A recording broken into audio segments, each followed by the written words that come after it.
L'histoire de ces jeunes filles ne surprend personne ici. Du jour au lendemain, elles se sont retrouvées rapatriées au Mali par leur père. Le choc du retour a été brutal pour ces deux filles qui sont nées et qui ont grandi en France. J'ai pleuré, pleuré, pleuré. Après, j'étais en colère. Je regrette parce que le retour, il a été très mal fait.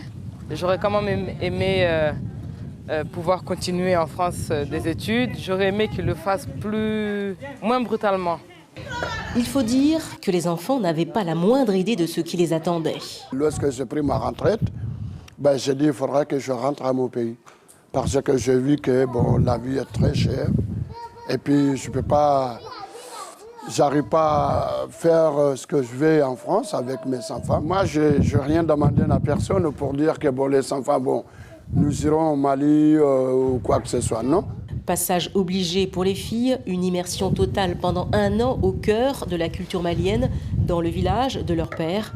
Mais le pire, c'est le mariage forcé de Sadio, la sœur de Massiga, à un vieux de 65 ans. On m'a rien demandé, on m'a juste dit un jour, tu vas te marier avec un monsieur que je ne connaissais pas.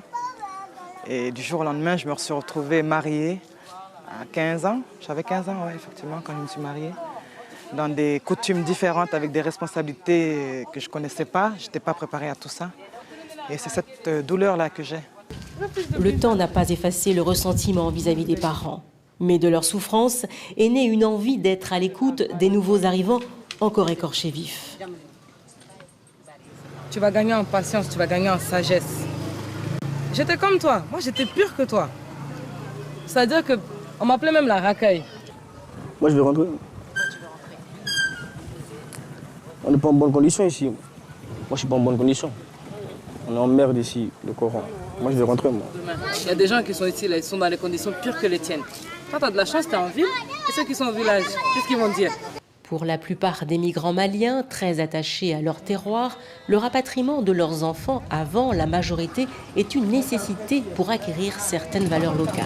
Ensuite, à l'âge adulte, ils sont libres de repartir. Moi, mon enfant, il ne viendrait pas ici. Jamais.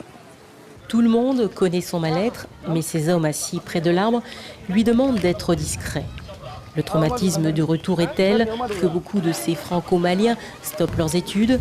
Certains d'entre eux tentent, dès leur majorité, de retourner en France, mais sans l'appui financier de leurs parents, c'est souvent la désillusion et ils reviennent.